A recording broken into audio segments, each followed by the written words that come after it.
হ্যাঁ বন্ধুরা, আমি বিশ্বজিৎ। বিশ্বজিৎ বার্ড হাউসে সবাইকে নমস্কার।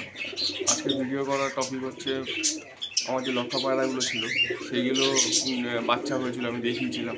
তো তাদের বড়গুলোকেও মানে মা বাবাগুলোকেও আমি বাইরে ছেড়েছি এবং বাচ্চাগুলোকেও বাইরে ছেড়েছি, যাতে বাচ্চাগুলো খাওয়া শেখে তাড়াতাড়ি। মানে বাচ্চাগুলোকে বাইরে ছাড়ার পর দেখছি না, বাচ্চাগুলো অলরেডি খেতে শিখে গেছে, মানে খাচ্ছে, ঘুরে ঘুরে খাচ্ছে। একবার আপনাদেরও দেখাবো যে বাচ্চাগুলো খেতে শিখেছে। চলুন দেখুন।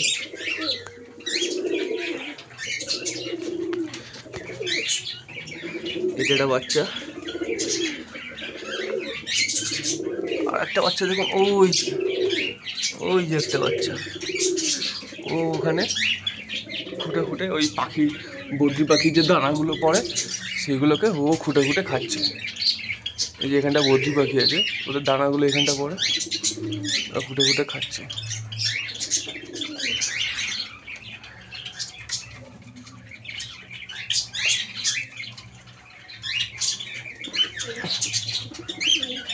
লক্ষা পায়রাটা খুব শৌখিন একটা পায়রা, আমার খুব ভালো লাগে।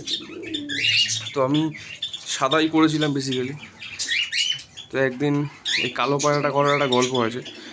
আমি ডিউটি যাচ্ছিলাম, ডিউটি যাওয়ার সময় হঠাৎ একটা দোকানে দেখি এই কালো পায়রাটাকে খাঁচায় রেখেছে সেলের জন্য। এই কালো পায়রাটাকে, এই কালোটাকে, এটাকে দেখছি সেলের জন্য রেখেছে। মানে রাস্তাতে দেখেই আমার মানে ভালো লেগে যায়। তো আমি হট করে ওই দোকানে গিয়ে, দোকানে যিনি ছিলেন তার সঙ্গে কথা বলে, উনি দিতে চাইছিলেন না প্রথমে, বলছে না এটা আমি জাস্ট শোয়ের জন্য রেখেছি, সেল করবো না। তারপর আমার ভালো লেগে গেছে, বাকিটা দিয়ে দিন আমাকে। তো উনি অনেক করে রিকোয়েস্ট করার পর আমাকে দেয়। তার ঘরের বাচ্চা তুলেছি, এই যে এটা একটা ওরি বাচ্চা। ওর বাচ্চা মোটামুটি ব্রিডিং করে ডিম দিয়েছে, এর সঙ্গে জোড়া আছে। আমি আগের দিন দেখিয়েছি এই ভিডিও। এর ডিমও মোটামুটি আরও 10 থেকে 12 দিনের মধ্যে আশা করি ফুটে যাওয়ার কথা। দেখা যাক।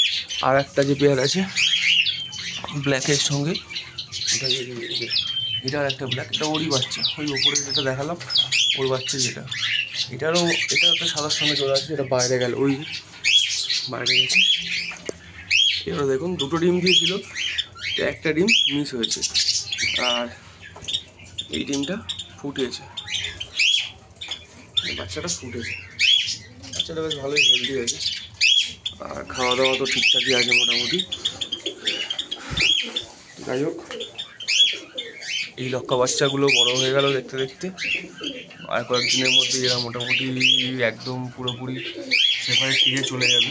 আর একটু ভালোভাবে খাওয়া শিখে যায়, খাচ্ছে এখন। আর একটু ভালোভাবে খাওয়া শিখে গেলে এদেরকে আমি সেপারেট দিকে ছেড়ে দেবো। আর বাকি যা ছিল সব তো সেরকমই আছে। এই যে এই দুটোর জোড়া আছে, এই দুটোর বাচ্চা হচ্ছে এটা।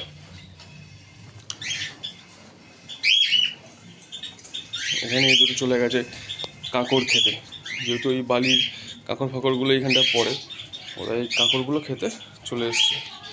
খুব ভালো খায় বালির কাঁকড়গুলো। এই দেখুন, কাঁকড় ফুটে ফুটে, মানে আমাকে আলাদা করে আর পায়রার গ্রিড কিনে এসে দিতে হয় না, এখান থেকেই ওরা গ্রিডটা পেয়ে যায়। আমি তার জন্য রেখেও দিই বালির গ্রিডগুলো, এখানে আলাদা করে আমাকে গ্রিড কিনে আনতে হয় না পায়রার জন্য। এরাও চলে আসছে আস্তে আস্তে, এবার এসে গেছে, এও গিয়ে এখান দিয়ে গ্রিড খাবে। যদি আমি সবগুলো ছেড়ে দিই এক্ষুনি সব দেখবেন মানে হুড়োহুড়ি করে এখানটায়, এই যার জন্যই আমাকে মাস্কটা পরে থাকতে হয়, নাহলে এই মাস্কটা না পরলে আমার পুরো 12টা বাজিয়ে দেবে। এই মাস্কটা এই কারণেই আমাকে করে রাখতে হয়, মানে এত ডাস্ট হয়ে যায়, তো ওই ডাস্টে নাকে সব ডাস্টগুলো চলে যায়। আমি যার জন্য এই মাস্কটা সকালবেলা করে পরে পাখির ঘরে ঢুকি। আর ঠিক আছে, চলুন তাহলে নেক্সট আবার কোনো ভিডিও নিয়ে আসবো, নেক্সট কোনো টপিক নিয়ে। ভালো থাকবেন, পাশে থাকবেন, সাবস্ক্রাইব করবেন, লাইক শেয়ার করবেন।